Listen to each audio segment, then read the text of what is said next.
Modi is embarking on a very crucial and important visit to Jakarta today, where he will be having participation in 18th East Asia Summit and 20th Indo-ASEAN Summit level talks. The summit is going to be first ever since India and ASEAN have elevated their partnership to strategic level.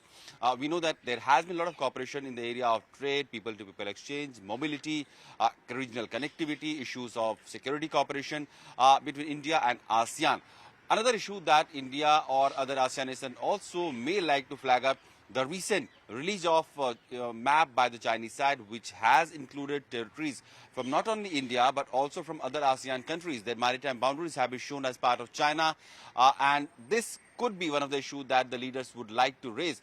From the Chinese side, Li Qiang, the Chinese premier, would be present during the summit level talks, and many ASEAN countries like Vietnam, and Indonesia, they have objected to the way China has shown maritime boundaries under its own map. Also, the grouping has been very significant as part of India's Look East policy. India is also trying to ensure the regional connectivity through India, Myanmar, Thailand trilateral highways that will sort of connect India's eastern part directly to Thailand via Myanmar. Meanwhile, Myanmar junta, which has been under a lot of criticism because of not being democratically elected. So how ASEAN is going to have a look on Myanmar, and will Myanmar get an increased engagement with the countries of ASEAN and also India, because India has also said that it has continued to be engaged with Myanmar's de facto government. Because there is a lot of cooperation that the two sides have had, and there are several contracts and the development project that India has been conducting in Myanmar.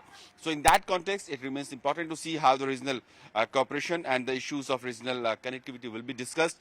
Also, on the sidelines, there could be several bilateral talks among world leaders. U.S. Vice President will also be in Jakarta, where she'll be trying to have some bilateral conversation with several leaders.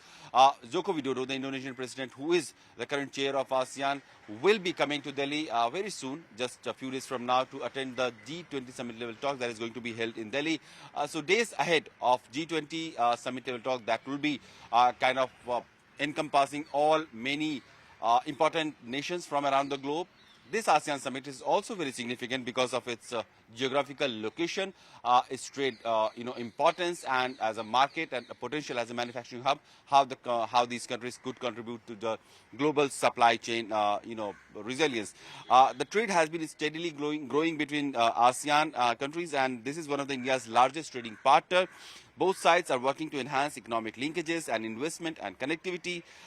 India has also cooperated with ASEAN nations on security and defense issues, including joint military exercises and efforts to combat terrorism and piracy, contributing to the regional stability. And India's Act East policy focuses on strengthening ties with ASEAN nations to bolster economic integration and strategic collaboration in the Indo-Pacific region. Also, the platform facilitates diplomatic dialogues and conflict resolutions among several ASEAN countries, including China and other regional actors, promoting peaceful coexistence. And ASEAN's infrastructure needs alignment with China's Belt and Road Initiative, creating opportunities for collaboration and investment. But how China's Belt and Road Initiative have sort of usurped many countries through the Chinese debt trap, that also remains a big question, and how the ASEAN countries are going to have a look on the whole Chinese debt trap, that we'll have to see during the summit level talks. Meanwhile, initiatives like ASEAN East Asia Summits have created sort of a regional cohesion among the countries in the region, of course, which are larger part of Indo-Pacific also, which has been largely dominated by the Chinese side in the recent times, and there has been a lot of issues of the Chinese side showing aggressive postures and trying to encroach upon the sovereign territories of other countries. So how this upcoming ASEAN summit is going to fan out, that remains to be seen. Meanwhile, Indian Prime Minister Narendra Modi will be representing India there, and the Chinese Premier Li Qiang is going to participate from the Chinese side.